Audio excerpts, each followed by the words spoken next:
दो प्रेमियों के 3 जन्मों की अनोखी कथा। रुद्र शिवा।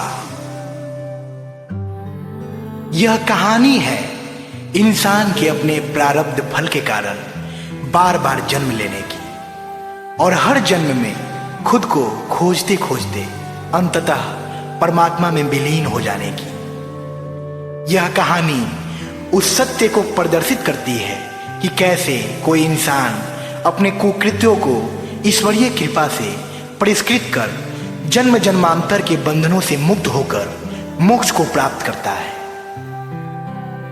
यह कहानी एक साधारण पुरुष पूर्णा और परम साध्वी वीरांगना राजकुमारी शिवरंजनी की है, जो अपने कर्मों का फल भोगने के लिए एक बार फिर इस धरा पर आते हैं और श्याम और देवप्रिया के रूप में अपने प्रेम को अंजाम तक पहुंचाते हैं। यह कहानी श्याम और देवप्रिया की है, एक साधारण व्यक्ति और राजकुमारी के प्रगाढ़ प्रेम की है, जिनका साथ पिछले कई जन्मों का है और फिर अपने प्रारब्ध के वशीभूत वे आगे भी जन्म जन्मांतर तक मिलते रहते हैं। यह कहानी है काशी के प्राचीनतम समृद्ध इतिहास की।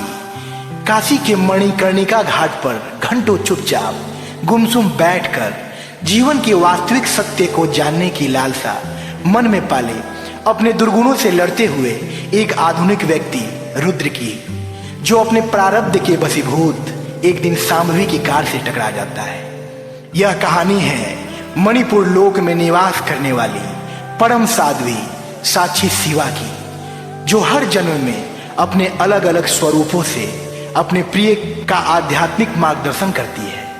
यह कहानी है प्रेम की गहराई और अध्यात्म की ऊंचाइयों को प्राप्त करने के लिए जन्म जन्मांतर तक भटकती 2 पुण्य आत्माओं की, जिनको हर जन्म में अपने परम गुरुदेव का सानिध्य प्राप्त होता है और अंत में शिष्य अपने गुरु के अलौकिक स्वरूप में ही विलीन हो जाता है। जीवन दर्शन एवं अध्यात्म के गूढ़तम रहस्यों का उद्घाटन करती एक अलौकिक पुस्तक रुद्र शिवा, जो प्रेम की पराकाष्ठा और अध्यात्म की विशालता का सूक्ष्म एवं सटीक वर्णन करती है। एक ऐसी अलौकिक कहानी है जो अपने अत्यंत रोचक कथानक, प्रभावशाली संवाद और आदर्शवादी पात्रों के माध्यम से अपने पाठकों के अंतर्मन में धर कर जाती है और ऐसा लगता है कि पाठक भी कहानी के पात्रों के साथ उस क्षण को जी रहा है। रुद्र शिवा।